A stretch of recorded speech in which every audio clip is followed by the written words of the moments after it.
Bonjour, bienvenue sur ma chaîne Pêche bord de mer. Aujourd'hui, je vous emmène pêcher un coquillage que vous avez déjà vu au bord de l'eau ou sur un plateau de fruits de mer. Aujourd'hui, je vous emmène pêcher le bigorneau. Le bigorneau est un coquillage délicieux avec une chair délicate. Dans la vidéo, on va voir comment pêcher le bigorneau, où le trouver. On va également voir comment reconnaître le vrai bigorneau du faux bigorneau. On va voir quelle quantité pêcher. Et je vais vous montrer en fin de vidéo comment le cuisiner.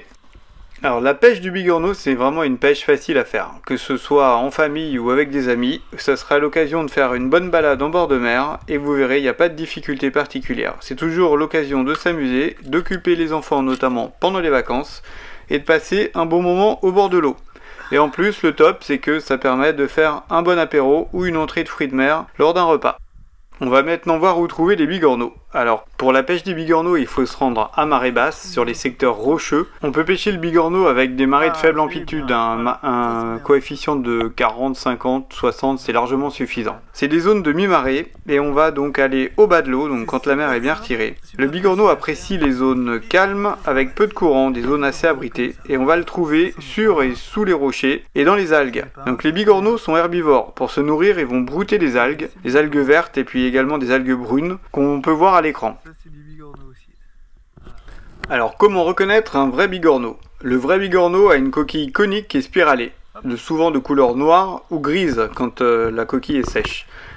Son nom scientifique c'est Littorina littorea, c'est un mollusque gastéropode et il ne faut pas le confondre avec les autres littorines, c'est les mêmes espèces de coquillages mais qui ont des couleurs différentes. Il y en a des jaunes, des blanches et puis de couleurs assez variées. Alors le nom du bigorneau vient du mot bigorne. Alors la bigorne c'était une petite enclume qui servait notamment je crois en joaillerie et donc comme c'est une forme similaire on l'a appelé comme ça.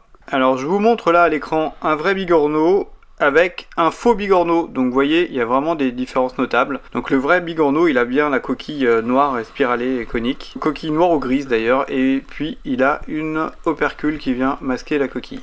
Alors je vous conseille de ramasser uniquement les vrais bigorneaux, ce sont eux les plus savoureux et les meilleurs en bouche.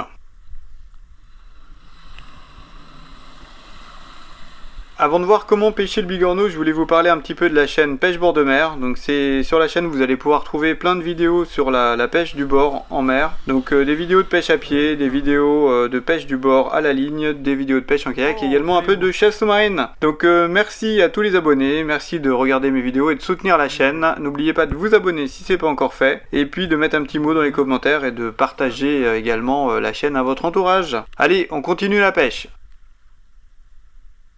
Alors avant d'aller pêcher en bord de mer, toujours se renseigner s'il n'y a pas des interdictions sanitaires en mairie, à l'office de tourisme ou sur internet. Donc je vous ai mis une vidéo là-dessus d'ailleurs pour vous initier à la pêche à pied, pour ceux qui ne connaissent pas.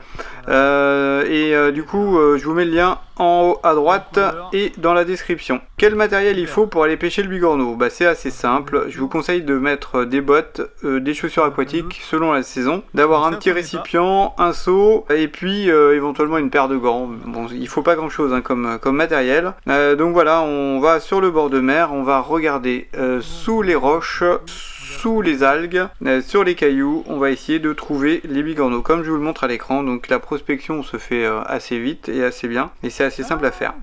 Alors quelle quantité maximum on peut prendre par personne? Alors la quantité max c'est 3 kg par personne et par jour, ce qui est énorme. Il n'y a pas de taille légale pour le bigorneau, donc je vous conseille de prendre les gros qui font au moins 1,5 ou 2 cm et demi. Et puis au niveau de la quantité, 500 grammes, c'est bien suffisant pour faire un apéro pour 4 personnes. Alors le bigorneau se pêche toute l'année, donc comme je vous le disais tout à l'heure, petit coefficient ça suffit. Avec un coefficient de 40, 50, 60, 70 c'est largement suffisant. On va à marée basse et on va regarder donc sous les algues, dans les cailloux, dans les rochers. Et si vous retournez des rochers, surtout bien les remettre dans leur position initiale, c'est très important. Alors le bigorneau il va se fixer sur les rochers.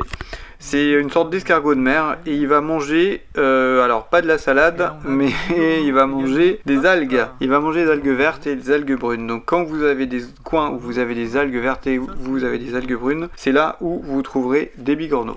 Voilà, ça y est, on a fait notre récolte de bigorneaux, le panier est bien plein et maintenant on va passer en cuisine pour voir comment cuisiner avec une recette simple et rapide et très bonne. Comment faire cuire les bigorneaux.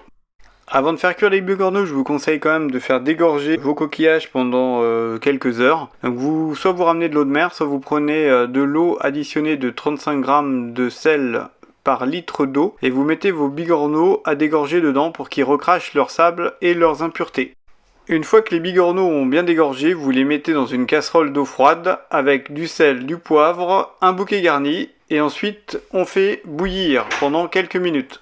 3 à 4 minutes de cuisson, c'est largement suffisant. On égoutte ensuite les bigorneaux et vous pouvez les déguster soit tièdes, soit froids, à votre loisir, avec une bonne mayo maison ou un petit aioli, c'est délicieux.